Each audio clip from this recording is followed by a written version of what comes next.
Et en fait, les gens vous le diront pas, mais quand vous allez parler de votre idée, ils auront de la peine. Alors oui, vous avez de l'empathie, mais cette empathie-là, elle peut être exploitée. S'il n'est pas dans le top 3, ça ne marchera pas. Le manque de temps, c'est l'excuse numéro 1 quand on demande à quelqu'un alors où est-ce qu'en est ce projet. Et vous répondez oui mais je manque de temps, j'ai pas pu faire ça parce que X, Y, Z, et vous vous embarquez dans un justificatif de 15 minutes. Ça ne sert à rien. En réalité, vous ne manquez pas de temps. Dans la journée, vous faites des choses. Vous faites des choses et vous accordez de l'importance à telle ou telle chose. Ça peut être une personne, et tout ce temps-là que vous accordez à des personnes, prenons des personnes, ce temps-là, vous le retirez à votre projet.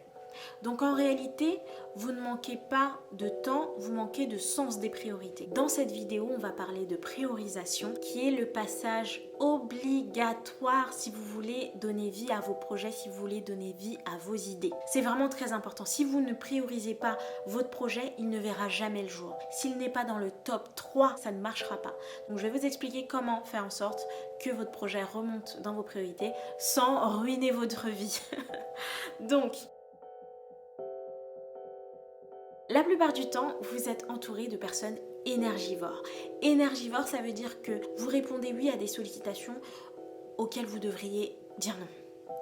Et se prioriser, c'est accepter de dire non. C'est accepter de dire non à des restaurants. C'est accepter de dire non à cet ami que vous devez consoler. C'est accepter de dire non à plein de choses. Réfléchissez, vous trouverez. Sélectionnez des moments et dites non.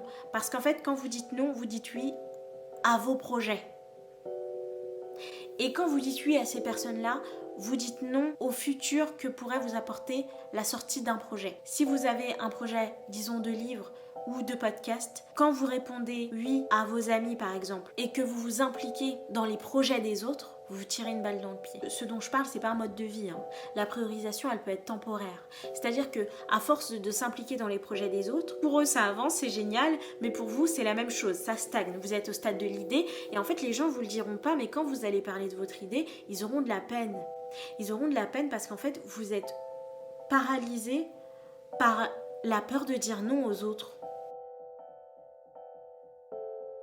Et quand je parle de priorisation, ça veut dire reprendre le contrôle de son temps, et ça implique aussi le fait de binge-watcher des séries. Je sais que moi avant je pouvais finir une série en quelques jours. En 2 jours la série elle était terminée. Mais des séries vraiment qui étaient très longues à regarder comme Game of Thrones. Game of Thrones c'est un épisode c'est 1 heure. Et après quand on voit la fin avec des cliffhangers pas possible. Un cliffhanger c'est un élément à suspense à la fin des séries. Et en fait il y a des cliffhangers qui sont tellement impressionnants que t'as envie de regarder la suite. Et tu te retrouves au 9e épisode alors que t'avais juste dit que t'en regardais 2. La priorisation c'est aussi ça.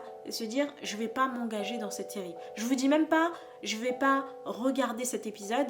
Moi, je préfère me dire, quand j'entends parler d'une série et que tout le monde me dit, mais cette série, elle est exceptionnelle, il faut que tu la regardes pour X, Y, Z. En plus, mon métier, c'est le storytelling. Donc, les séries, je les regarde aussi. C'est une sorte de travail, c'est-à-dire que je réfléchis à la construction, etc. Mais, parfois, je me dis non. Parfois, je me dis non parce que je me connais. Je vais regarder toute la série. Je vais regarder toute la série et au lieu de, par exemple, tourner cette vidéo YouTube, je serai devant mon écran à regarder la série et peut-être que j'apprendrai rien. Alors oui, je comprends, faut se divertir, il n'y a aucun souci avec ça. Mais vous vous connaissez. Moi, je me connais avec les séries, donc je dis souvent non à des séries. Je les regarderai l'année prochaine, je les regarderai dans 1 mois, dans 2 mois, c'est pas grave. Vous ne pourrez pas tout faire. Vous ne pourrez pas aller consoler Capucine et faire le projet de votre vie. Et quand je dis consoler Capucine, c'est consoler Capucine ou Léo tous les 4 matins. Il y a des gens qui vous sollicitent beaucoup trop. Moi, je sais que ça m'est arrivé. Des gens qui vous êtes sursollicités. Alors oui, vous avez de l'empathie, mais cette empathie-là, elle peut être exploitée. Et l'empathie, c'est quelque chose que vous pouvez exploiter vous-même dans vos projets. Moi, mon métier, c'est d'écouter les gens et d'en faire des podcasts. Vous voyez ? Ou d'écouter les gens et de les aider à faire des podcasts. Donc ce temps-là, il est quand même mis à contribution pour mon futur. Maintenant, je reste une personne empathique, je reste présente pour mes amis et pour ma famille, mais ces personnes-là savent et sont aussi occupées. Quand on est entouré aussi de gens qui sont occupés à travailler sur leur propre projet et qui acceptent que vous disiez non, vous pouvez travailler plus sereinement. Ce qu'il faut comprendre, c'est que votre énergie, c'est un carburant. C'est de l'énergie, c'est une batterie. Au début, vous êtes à 100% et plus vous échangez avec les autres, plus vous regardez des séries par exemple, et bien cette énergie-là descend. Ce carburant-là, il descend, il descend, il descend. Et à la fin, il reste quoi pour votre projet ? Et quand je dis votre projet, c'est vous, parce qu'à la fin, c'est vous qui en profiterez. Différenciez bien la priorisation de l'égoïsme. L'égoïsme, c'est l'attachement excessif à soi-même qui fait que l'on recherche exclusivement son plaisir et son intérêt personnel. C'est pas du tout ce dont il est question dans cette vidéo. La priorisation, je l'ai dit, elle peut être temporaire. Et la priorisation, c'est donner une importance préférentielle à quelqu'un ou à quelque chose. Vous pouvez dire oui à quelqu'un, mais plus tard. Oui, je pourrais faire ça, mais plus tard. Oui, je pourrais faire ça, mais pas cette semaine. Oui, je pourrais faire ça, mais le mois prochain. C'est dire non, mais de manière élégante. Ou repousser. Et la priorisation, elle profite à tout le monde.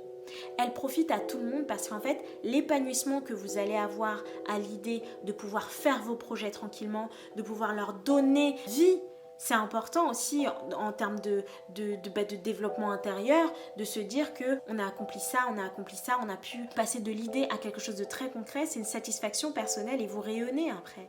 Vous rayonnez, vous êtes heureux et vous n'êtes pas jaloux parce qu'en fait, le fait aussi de regarder les autres faire leurs projets, vous nourrissez aussi une jalousie. Et la jalousie, si on écoute tout le monde, personne n'est jaloux. Personne n'est jaloux parce que c'est un vilain défaut. Personne ne dit oui, j'ai été jaloux de cette personne. En amour peut-être que les gens avouent et en plus ils le voient comme une qualité, donc c'est autre chose. Mais que ce soit dans le monde professionnel ou le monde artistique, en tout cas moi j'appartiens à ce monde-là, donc le monde artistique, on va pas dire qu'on est jaloux d'un tel ou d'un tel, mais en fait travaillons sur nos projets. Priorisons nos projets, priorisons-nous et cette histoire de jalousie, elle n'aura pas lieu d'être.